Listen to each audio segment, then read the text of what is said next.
Hello everybody, and welcome to Ancient Architects.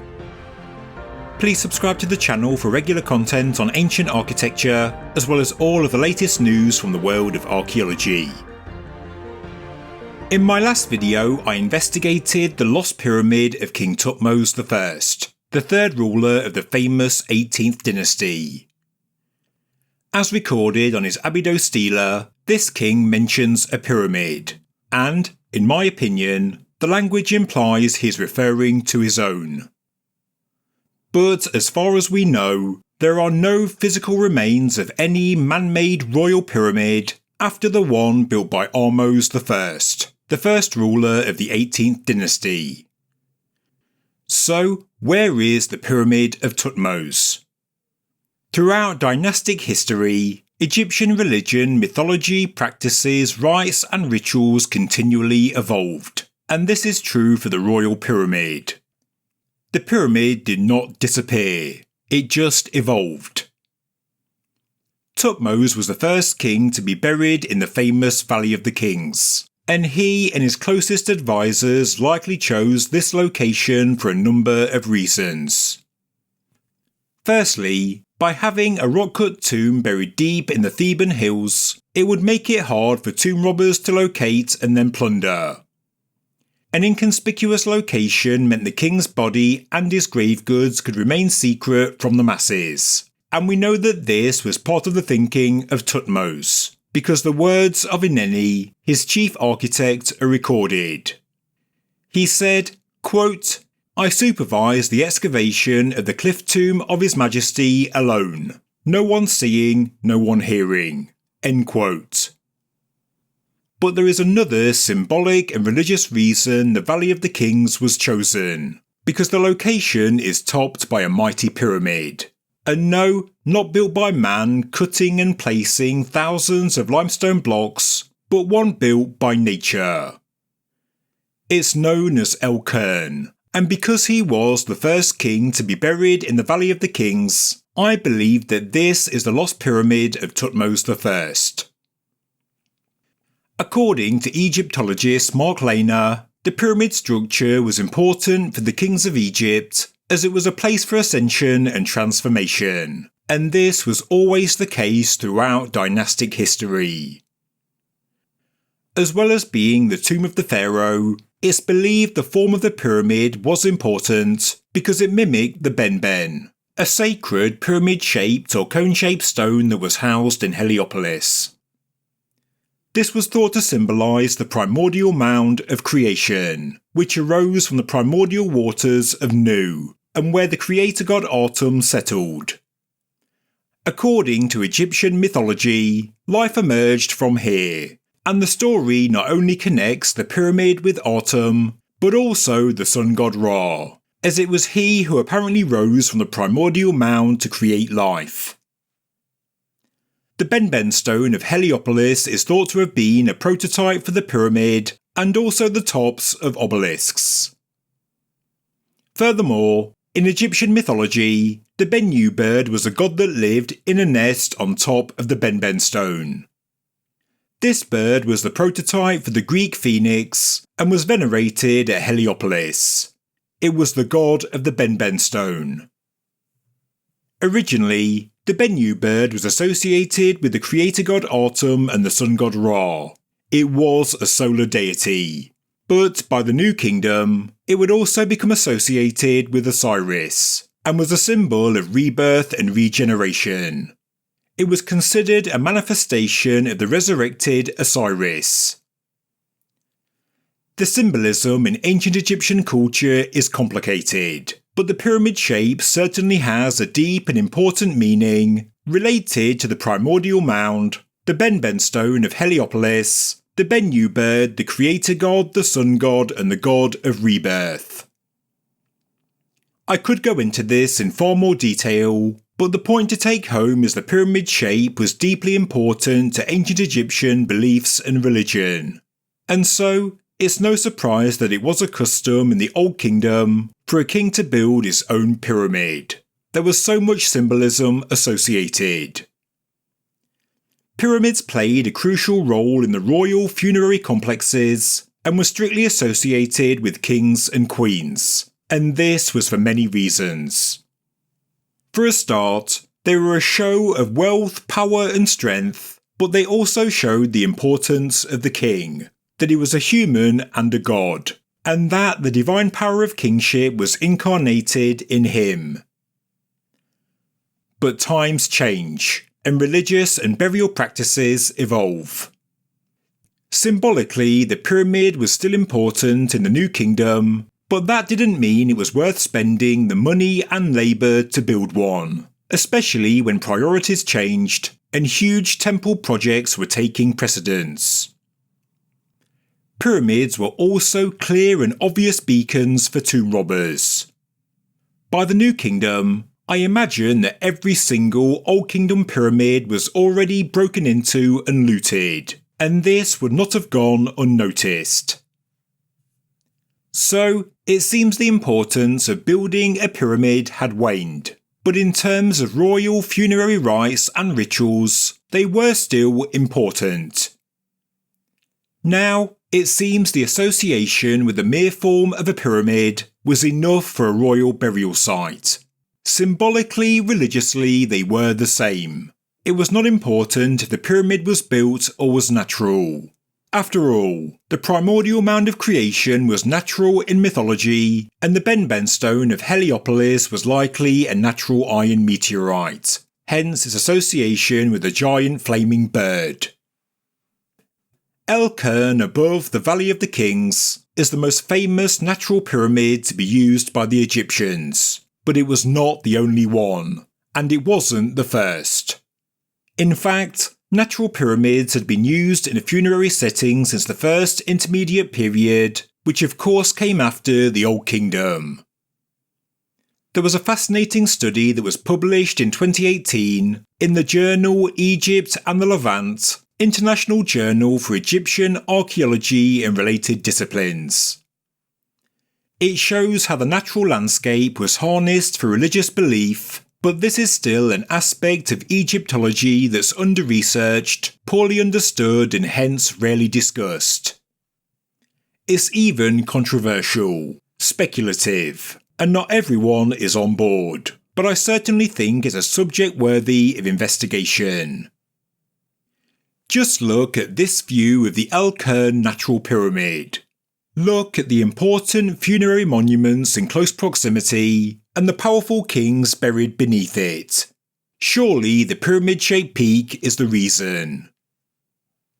By the time the 2018 study was published in the journal, 5 natural Egyptian pyramids in a funerary context had already been identified by scholars.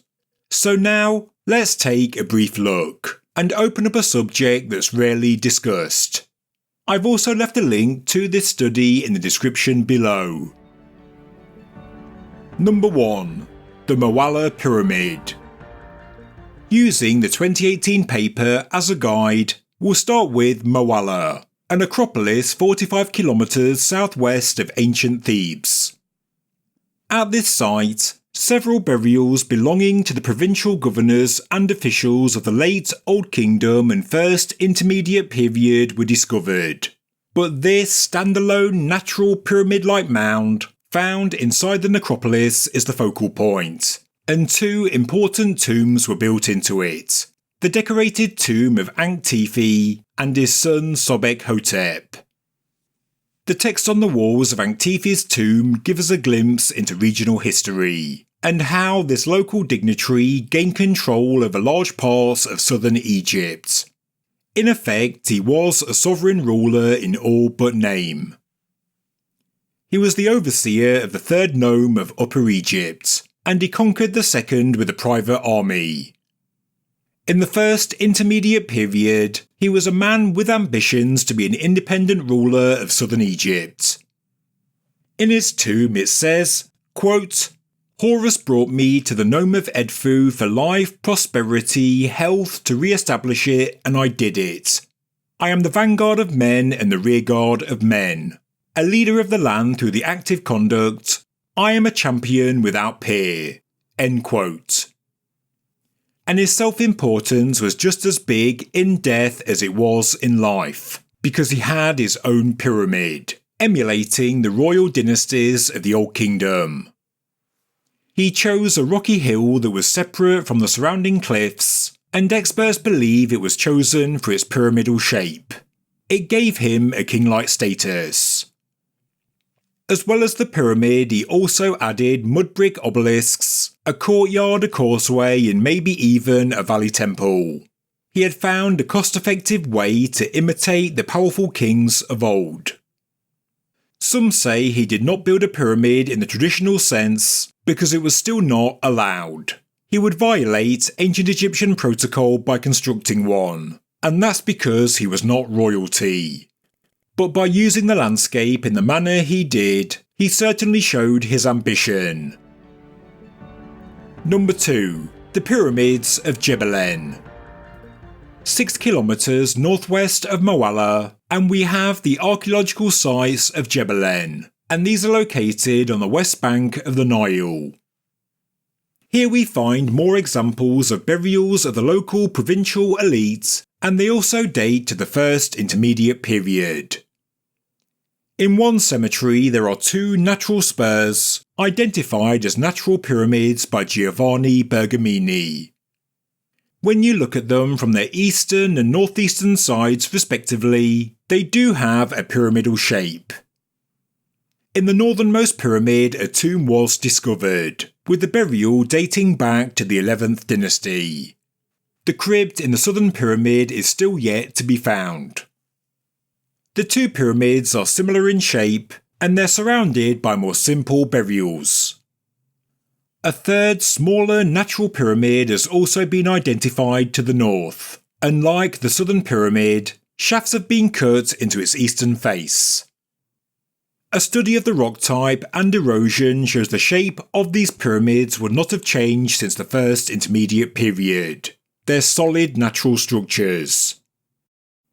These natural pyramids likely belong to the high-status elite of the 11th dynasty, maybe even the lesser members of the royal family. Number 3. The Abydos Pyramid. Now this one was surprising for me, because I've been looking over the Abydos area for over a week, and I didn't spot any natural pyramid structure. But it's all about perspective and angles, where you're looking from.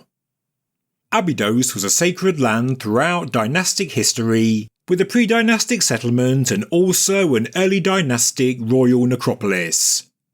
It lost its status as a royal cemetery in the Old Kingdom, but was always of religious importance. And throughout dynastic history, Abydos was the cult centre of the god Osiris. After the First Intermediate Period, a royal funerary structure was built here in the Middle Kingdom, and it's known as the tomb complex of King Senusret III. The complex is not far away from the Pyramid of Thutmose, and like the Thutmose complex, it stretches from the Nile floodplain to the cliff face. The main difference though, is that there is no sign of a Middle Kingdom pyramid, or so I thought. According to Egyptologist Joseph Wegner, when you view the Senusret complex from the east, the natural peak in the cliffs creates the visual impression of a pyramid. As you can see, it does look like a freestanding symmetrical natural pyramid, and this could be why the complex starts at the floodplain and ends at the corner point of the cliffs, because it was looked at as a huge natural pyramid. The floodplain structure could be like a valley temple, and from here you head across the desert to the pyramid temple at the foot of the cliff. The tomb entrance, marked here, leads to a passageway that extends beneath the hill. It should be said that while some believe this complex was the tomb of King Senusret, many believe it's actually symbolic, a cenotaph for Senusret Osiris, a place connected with the worship, rites and rituals of Osiris. And this does make sense, because Senusret III also built a pyramid at Dashur, and that is more likely to be his tomb. As we know, Abydos was the sacred land of Osiris, and so this Middle Kingdom complex is likely a cenotaph burial ground that was built for the important god.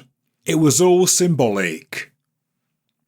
Wherever the king was buried, the location of the complex was likely chosen because of the natural pyramid. Interestingly, ceilings that are found in the complex call it the Mountain of Anubis, and so we know it did have symbolic significance in the Middle Kingdom, and that's on top of its pyramid shape. In some ancient art scenes of the Egyptian underworld, the Primordial Mound is portrayed as pyramid-shaped, and inside the mound, Osiris and the sun god merged together, and this led to rebirth. This was likely what was being portrayed at the complex at Abydos. Number 4. The El-Qurn Pyramid. The final natural pyramid I'm looking at in this video is the famous El-Qurn, the focal point of the Theban local landscape, the highest local peak, and is surrounded by places of great significance, most notably the mortuary temples at Deir el-Bahari and of course the Valley of the Kings. There is no evidence the shape of this peak has been manipulated by man, and due to the rock type and the erosional processes, experts believe the form of this peak has not changed a great deal in the last few thousand years. The ancient Egyptians called it the Peak. Since the Middle Kingdom, it was associated with Meretseger, the goddess of the Theban necropolis, and her name means she who loves silence. She was the guardian and protector of the necropolis. Many experts refer to El-Qurn as a natural pyramid, and because of the associated New Kingdom royal burials, it seems likely the Egyptians did as well. Evidence in support can be found at Hatshepsut's temple, where we find the word for the Theban cliffs written in hieroglyphs, and it looks like this. As you can see, it includes the pyramid sign as the classifier. It could be directly referring to the western mountain as a pyramid. In the New Kingdom, mortuary temples were located on the eastern side of the Theban cliffs, separated from the tombs. According to André Queck, the mountains surrounding the peak, right down to the bottom of the valleys, were identified as one giant pyramid, and El-Qurn was the pyramidion. The tombs in the Valley of the Kings were therefore dug into and under the pyramid, and so the mortuary temples in the New Kingdom were equivalent to the pyramid mortuary temples of earlier periods. For example, the Temple of Hatshepsut emulates the Old Kingdom mortuary complexes. The tomb itself was in the Valley of the Kings, i.e. inside the pyramid. Her mortuary temple was on the eastern side of this pyramid, and then there was a long causeway, and likely a valley temple at the end. As I've shown in this video, there are a number of examples of natural pyramid-shaped formations, and they look to have the same purpose as a stone-built pyramid. But what can we do with this information? Well, there must be more out there, and identifying them may well lead to important archaeological discoveries, especially from the First Intermediate Period, the Middle Kingdom, the Second Intermediate Period in the New Kingdom. The problem though is identifying them. They don't have to be perfect in form and may only resemble a pyramid from a certain perspective, but this can make a natural pyramid hard to identify. When viewing the landscape, we have to somehow get inside the minds of our ancient ancestors, and this, of course, is incredibly difficult. Furthermore, depending on the rock type of the natural pyramid, many of them may have undergone natural erosion and weathering, and compared to thousands of years ago, they may look very different today. You'd have to identify potential targets on maps and on Google Earth, but then go to the sites in person and survey the land. Then you will need to see if there are any surface features, remnants of man-made structures associated. then we'd have to do some geophysical surveys and prospective archaeology to see if the target natural pyramid is an archaeological site, and not just a geological formation. Natural pyramids seem to be a feature of the central part of Upper Egypt, and maybe that's because of the terrain. We don't find these elevated plateaus like we do at Giza. The Theban region is hilly and diverse, and any man-made pyramid would have been dwarfed by the high cliffs. No man-made pyramid would be higher than El-Qurn. In a Theban setting, to continue the ancient funerary practices, I can now understand why natural hills and mounds were used, and why stone pyramids were not built. And evidence suggests natural pyramids were used in such a manner ever since the First Intermediate Period, when local dignitaries usurped the royal pyramid to show their own power and prestige. It was a cheap but effective substitute for a man-made structure, to show people where the powers lie. We've also seen how Senwosret of the Middle Kingdom used a natural pyramid in Abydos for his Osiris cenotaph. But Thutmose I would take it all to the next level, by utilising El-Qurn, the main peak of the Theban hills. Beneath the natural pyramid peak, he started a brand new royal funerary complex. El-Qurn was fully conceptualised as a pyramid, playing the role of the man-made structures of old, and evoking the religious connotations associated. Natural pyramids is an entire aspect of Egyptology that's very much in its infancy, and there is so much more to research, in terms of investigating sites on the ground, reviewing ancient texts and so on. Natural mounds, hills and peaks are the final evolution of the famous Egyptian pyramid, and one that should be studied further. Thank you very much for watching this episode of Ancient Architects. If you enjoyed the video, please subscribe to the channel, please like the video, and please leave a comment below. Thank you very much.